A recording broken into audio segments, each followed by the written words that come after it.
पढ़ रहे हो तब आईडीटी का टेंशन आ रहा है, आईडीटी पढ़ रहे हो तब लॉ का सोच रहे हो, लॉ जब पढ़ रहे हो तब अकाउंट्स का टेंशन आ रहा है। मत करो यार ऐसा, बहुत कम टाइम बचा अभी एग्जामिनेशंस के लिए।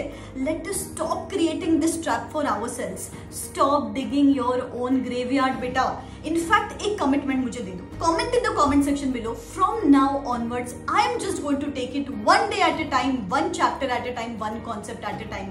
आई एम टेलिंग यू, जस्ट इतना भी कर लोगे ना, जो चीज हाथ में है उसको प्रॉपर जस्टिस दे दोगे ना, आपकी आधी प्रॉब्लम्स तो ऐसे ही रिजॉल्व हो जाएगी। ठीक है, अगर आपके कोई फ्रेंड्स है या कोई कॉलीग्स है जो ये सेम प्रॉब्लम से गुजर रहे हैं, तो do share this video with them. और आपको इस तरीके की कोई और प्रॉब्लम भी फेस हो रही है तो comment in the comment section below. अभी एग्जाम्स को 20 डेज है to give you that mindset, to give you that motivation and to help you stay pumped up till the date of examinations. बहुत सारे ऐसे वीडियोस चैनल पे lined up है, subscribe करके रखना, बेल आइकॉन हिट करके रखना, और जो भी प्रॉब्लम, जिस भी प्रॉब्लम पे आपको वीडियो चाहिए, comment in the comment section below.